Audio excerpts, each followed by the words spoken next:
I'm here with Andrew Zimmern, host of the Travel Channel's Bizarre Foods America. How are you? Congratulations. Thank you. And not only that, he's the winner of this year's James Beard Foundation for award for TV personality. Indeed. Gosh, but this is not your first award from the James Beard Foundation. This is your third, not one, not two, but three.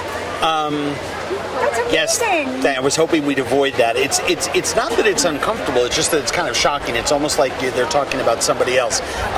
Could you ever imagine that your show? No, I actually, when I got nominated, I've been nominated for a whole bunch of different awards from the JBF, which is great.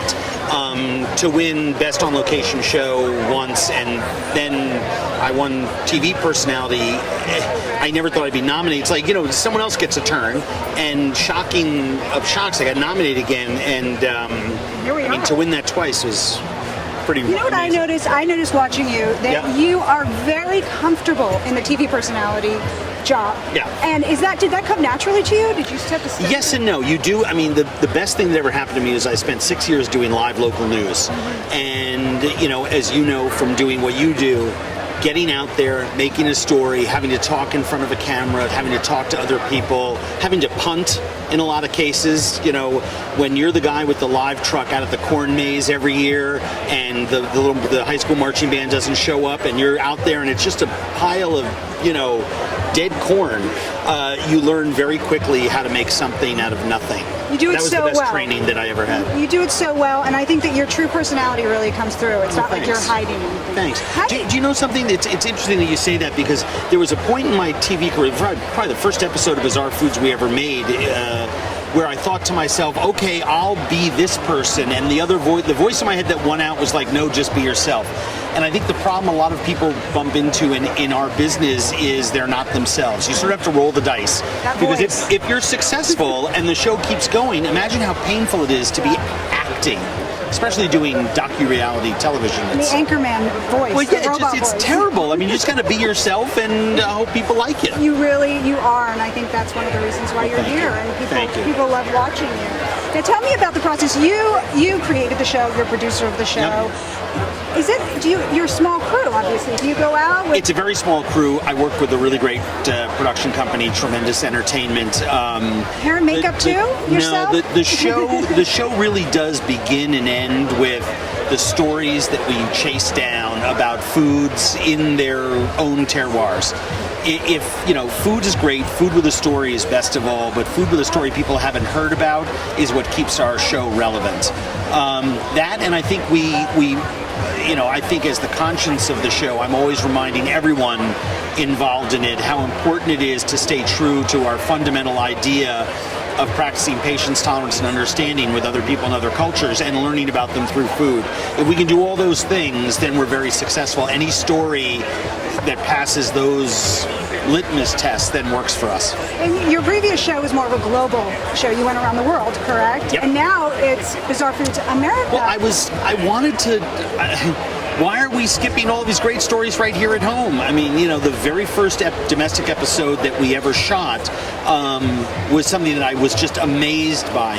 People, when I'm in tribal African world, they expect me to see some goofy stuff and experience some goofy things vis-a-vis what life is like in suburban Minneapolis, where I live.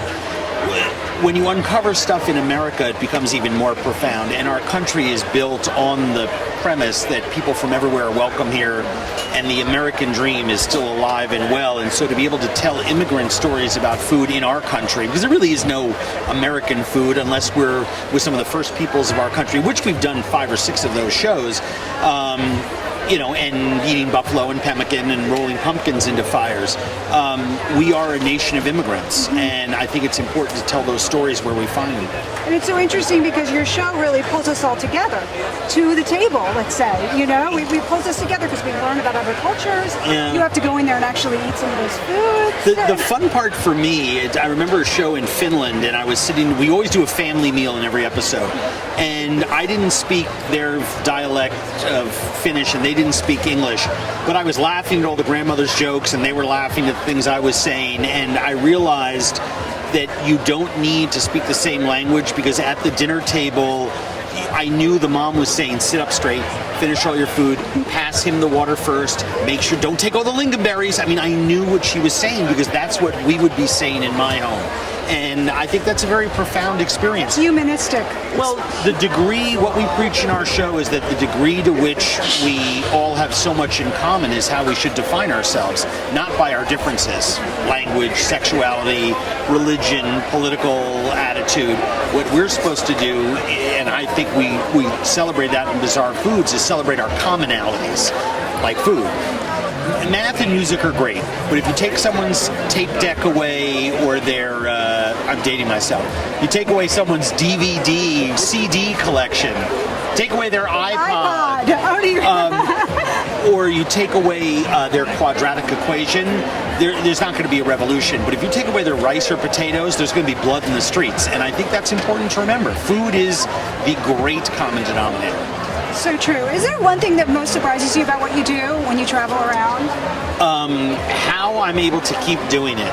Yeah. It is a very, people I think would be surprised, and there's no amount of conveying it, how tough it is to keep making quality television. And the crew that I work with and the people that help me make this show are incredible. Why the bizarre food angle? How did that come about?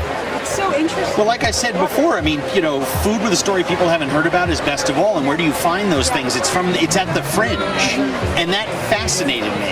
I mean, the very first moment I went into a Getemono bar in Tokyo, where businessmen eat for sport, I was shocked. I'm like, people, you're eating You're this so stuff? brave that you do it. How do you get your mind around some of those things? It's kind of goofy. I have a genuine curiosity about it. I learned it from my father, who traveled for work and took me with him in a lot of different places. And it was a massive lesson he taught me a long time ago.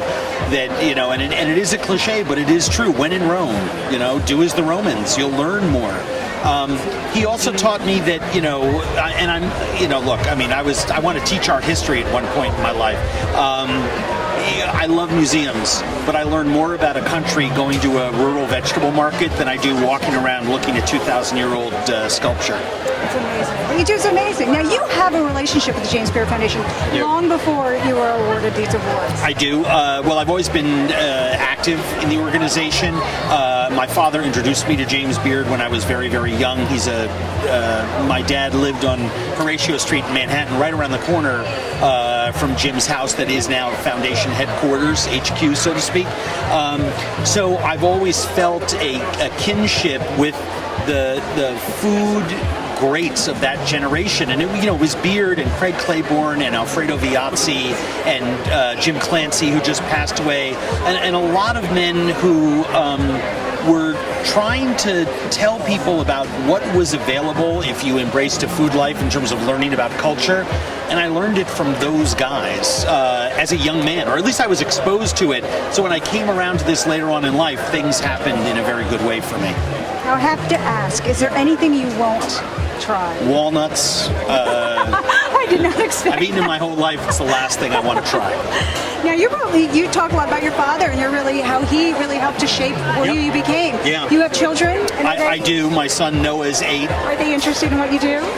Tremendously so. Or they think you're the coolest? Yeah, well, he thinks I'm the coolest when I'm not around. When I'm telling him to clean his room, he thinks I'm the worst dad in the whole world. Now, Andrew, I know you're so busy. Congratulations. It's wonderful having you here. It's wonderful having you here, and your show is fantastic. Well, it's so great for you to help preach the message of what we're trying to do the other 364 days a year with the James Beard Foundation. It's about scholarships and raising money for education awareness about food culture in America. Oh, I wanted to mention, you have an eye. Can you tell me about it's iBobs? Oh, iBobs. I partner with iBobs to try to, put more money into the scholarship fund at the foundation.